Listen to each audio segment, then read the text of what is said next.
All right. Now for our latest video. I just kind of had a weird night at work. Just weird, toxic things happening. But it's over. I'm heading back home and hope that things get better. It's like between me and my boss, stuff like that. Just weirdness. Weirdness that I don't understand fully. So, but it's nothing that I can't try to look at in a healthy way. So, today's topic is trauma, but working away from it to deal with it later. It sounds counterintuitive, but it is not. It is more of a kind of a reset for the brain because sometimes we get used to sticking with the problem or the past. And this is specifically because I have this issue. And when I cover a topic as specific as this, there's a reason, and it's because of the clear definition of how, I don't know, how forward it needs to be for you. Like, you need it to be very defined. And this is a kind of 101 on walking away from a problem that is bothering you. It could be something small, like I just said, issues at work. Or this could be abuse that you've been through, a breakup, dealing with a breakup, dealing with a death, just not knowing how to process it. There's each one, I think, requires a bit of different technique. I'd say hiking. Just get out, go for a walk. Fishing. Something that is just in nature. But why do we hike? Why do we do these physical activities? And are you doing it for fun? And it's not necessarily needs to be fun right away. It's okay to still be upset and angry and just sit with it and let it do its work. Put in the work and let that process kind of manifest in the way you think. And it's those little steps, it's like baby steps. You just kind of don't feel it, but you're like getting yourself to feel it. And this is going to help your brain solve issues that it doesn't know or want to solve based on it's getting a bit of a break, a bit of a reset. So you're going away from the problem. And what it does is it at least gives you kind of a cushion or a mental barrier of this is my safe space, this is my coping that is healthy and safe and allows me to decompress a lot of my anger. I'd even say bring a journal with you and just write down how you're feeling today. Write down your thoughts, your goals, everything you're trying to work on. Could be school related, work related. On top of it, for me, I use drawing. I make these videos. That's something else. Whenever I try to deal with a problem that I can't deal with, it's okay to just put it away. Tuck it in, put it in a drawer, close it for a little bit. It's okay to open it later and review it because now your mind is calm. It's now in a very stable, logical state to start working on it. And it will still trigger emotions, but I'm not saying that you're not allowed to have emotions. You're very much okay to do this. Let yourself feel and then put it away again. And what you're doing is you're going through the stages of acceptance, resolution. I'd say There's things you're trying to justify based on, what happened before. And this is super vague. This could cover any type of trauma. There's things that you're trying to justify what you did. You're trying to unjustify what they did. Or maybe you're trying to understand why they did what they did. Or vice versa, yourself. You're like, why did I do this? Like, is that me? Or is that just the moment that made me like this? And then you're thinking, who am I? And that's a big question. And how you portray yourself in a constructive manner is also who you are.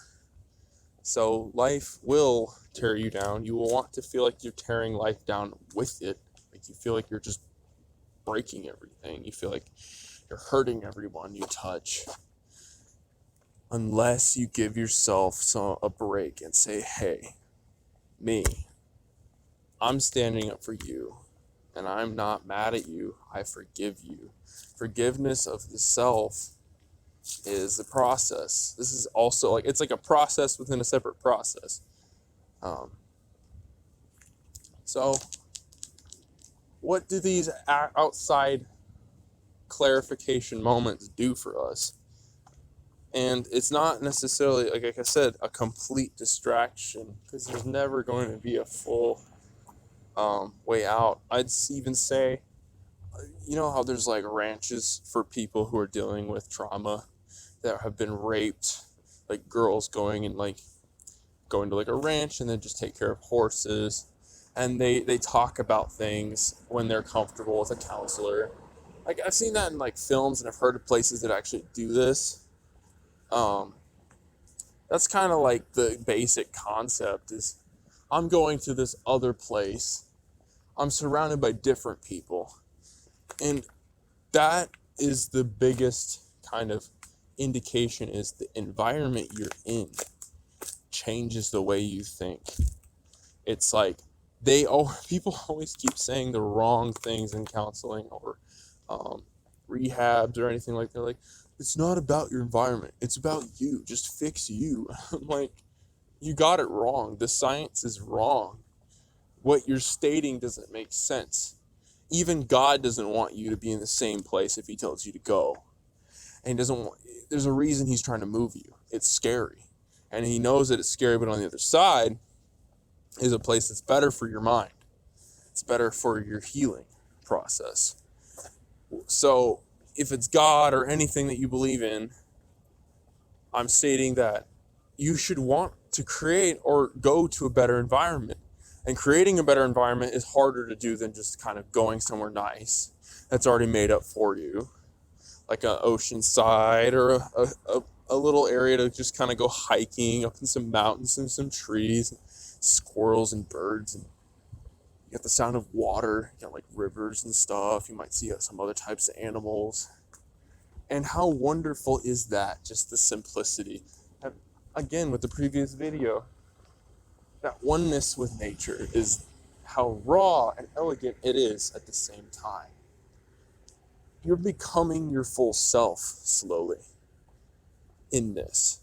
Now you're not imposing anything onto it. You're not trying to change it like, look at these trees. They don't need to be here. Like, you're saying, I accept these trees. I accept this environment.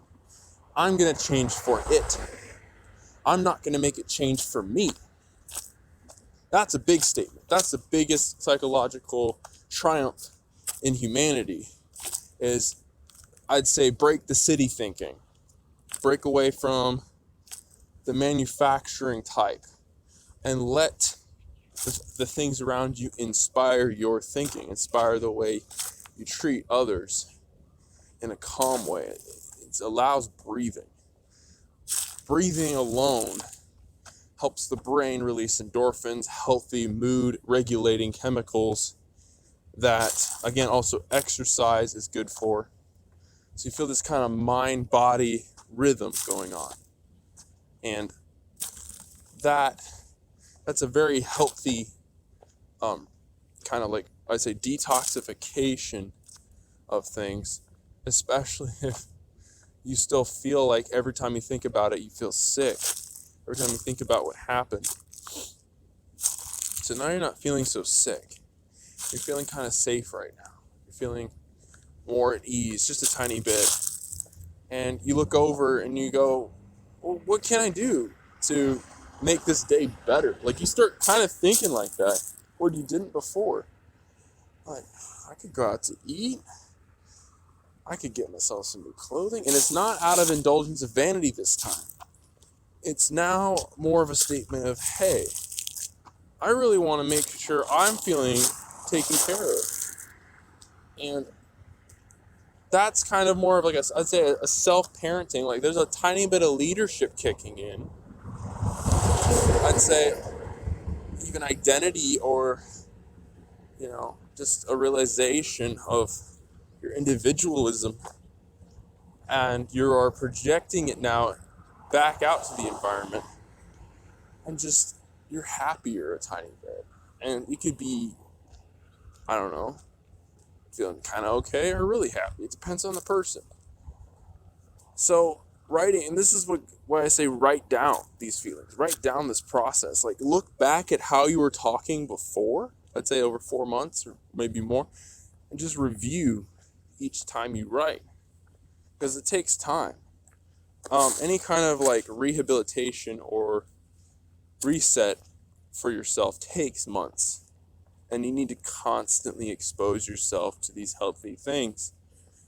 Come back to them, go back to the trauma, talk to a counselor, and then go back to this healthy process of awareness, realization, acceptance, and renewal, and trying to move forward at the same time. And renewal is very complex. I think that is one of the most complex topics in this process, because I've had this happen many times, because I've been through like 3 different programs that were supposed to reset me. But every time I said I was going to change, I really wasn't ready to change. I just lied to myself a bunch of times until confrontation came my way, until life got difficult. And then I would be like, well, I don't have a choice now. And that's okay too. It's not to be angry like, damn it, I feel trapped. Damn it, I feel like nobody cares and everything's falling apart and I should just give up, right? Wrong. That's the biggest moment. When again, break down or break through. So now you're remembering everything that you've heard and been told that you worked on, and you go, isn't that valuable? Now you're putting some weight on the positive things. You're putting some weight onto the things that you've worked on, instead of accepting all these things from the outside and not taking it to heart. You're like, no, I'm fighting for this. I'm not fighting for the negativity. I'm not indulging it anymore. That's the crazy realization or revelation in the process of renewal of yourself. Stating to yourself, I want to change. I want to let this go. Or I'll harbor it, but it will not change how I treat people from now on. It'll haunt me, but I'll live with it. And I'll let these other things reside in me at the same time. Which creates duality within itself. It creates, I'd say, a wiser, calmer, more aware human being with all of these things. And it makes you more, I'd say, better with children, better with people, because when they come up to you with these issues they've never dealt with, you have this newfound wisdom and clarity you can give them of what you've gone through, just simply telling them what you've gone through, and then reiterating their own feelings back to themselves, stating, you can get through this. I know it's hard right now. And give them the steps of this process and make it real for them. Don't make it sound cheesy. Don't make it sound, I don't know, just make it very personal for that person, especially if it's a one-on-one conversation. You don't want to repeat yourself and just be like I'm a healing robot. Like, don't do that. You're not trying to impress everybody. You're not trying to look good right now. What you're trying to do is reach out, and you're digging deep into something that you have a very deep personal connection with now. Probably the deepest connection you've ever had, because this might have been your whole life that you've healed from. For me personally, I'd say it's my whole life. I've had to work through, and I'm still working through. So how deep is it for me? It's very, very personal. So make that statement to that person, because then they'll go, whoa, you really mean this. You really are legitimately, you've gone through that. And it puts them in perspective. They start having this moment of, okay, I can do this. I'm not going to let this drag me into the ditch.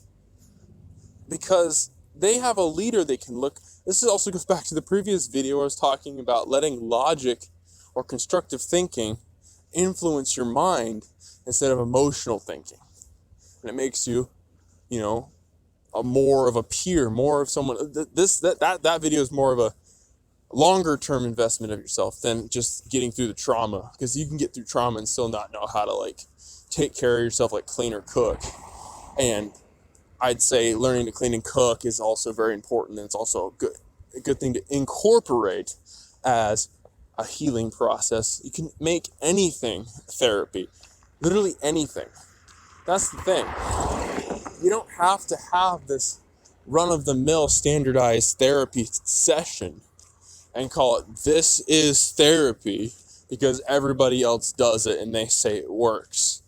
But what if it's not working for you? What if it's not something you enjoy? And then you're going, well, what if I just enjoy playing video games and watching porn? Well, that's not going to help you. That's not going to heal your issues, because that's just dopamine releases. You need a longer term investment in things around you and in yourself than a quick, high, and then go away and feel like crap again, and then go back to that indulgence. Then you start separating yourself emotionally from people. You start making things more selfish, and I'd say you become more toxic, because you haven't really fixed the problem. You've only masked it. And that is something I recognize in behavior constantly, and it's something I used to do. So I warn you against, picking something that sounds good but isn't good. You need to have real experiences with people, one-on-one conversations, eye contact, just being open and not being afraid of feeling weak and vulnerable. And that's the biggest triumph. Again, I'm not perfect. I am strong right now because I believe in me, and I believe that I can state to somebody that I love them or I love myself genuinely based on who I am now, not who I was. And who I was is the reason I am the way I am now. And you also embrace that darkness, that person, because that person's still in you.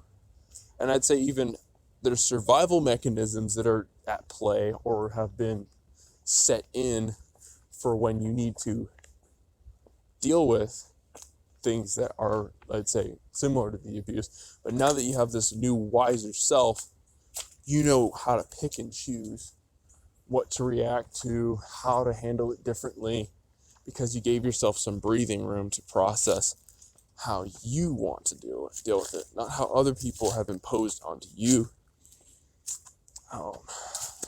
Let's talk about making your environment instead of incorporating the environment you go to. But let's say your living situation. Is it actually some things you like, or is it just there's some furniture and some stuff, but it doesn't actually feel like you? It doesn't feel like your own stamp of identity for clarity. And if you don't know what that is, I'd say just look into getting some natural tones like greens, sand colors, browns. Just get a variety of natural tones just kind of play around. You don't have to do anything too fancy.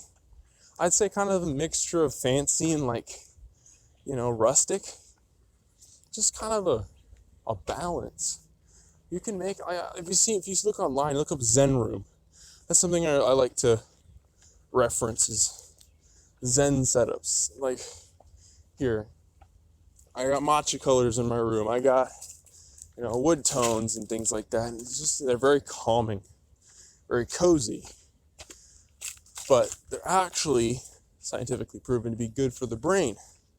That it reduces your stress at least by half, because you feel like I'm in a space that's just nice and calm and simple. It's not imposing a lot on me, and I'm not imposing a lot on it, and it's just what it is.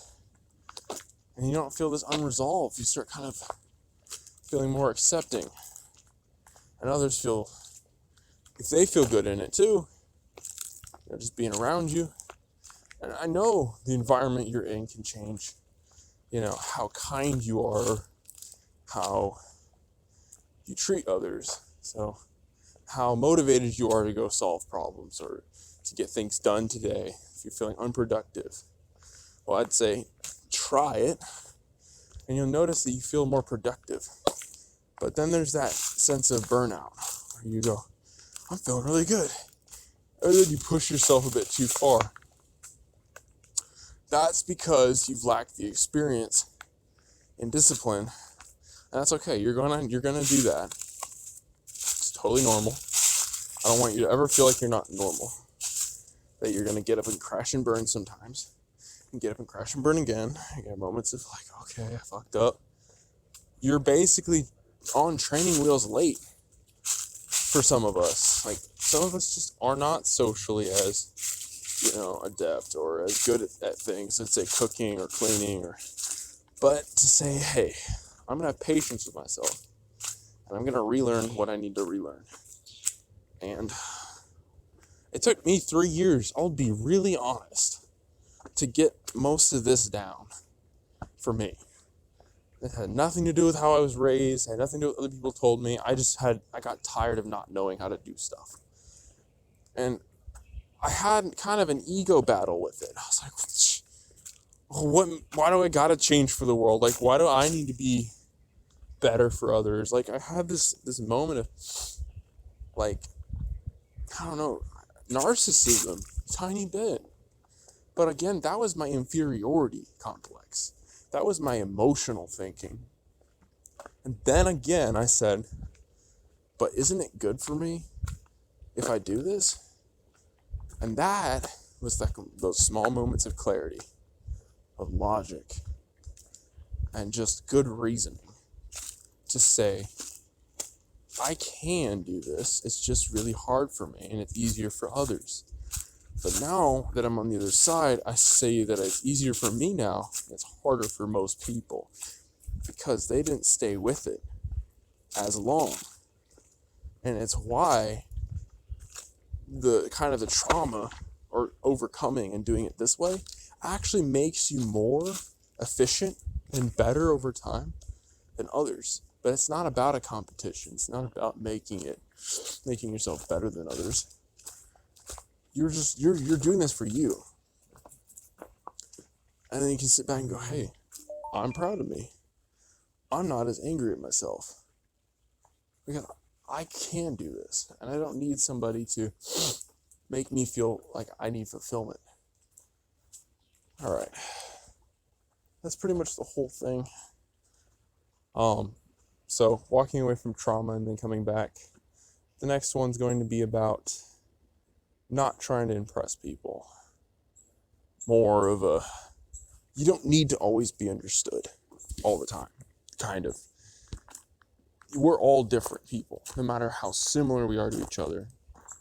The need for me to be like you or to be, accepted is unnecessary. So that's the next topic. All right. And that one's going to be pretty much a very in-depth type of talk, because this is completely about your individualism and how you need to set yourself apart from people. And you're just enough and perfect and also flawed, but you're you. And that's what matters. All right. Talk to you guys later. Bye.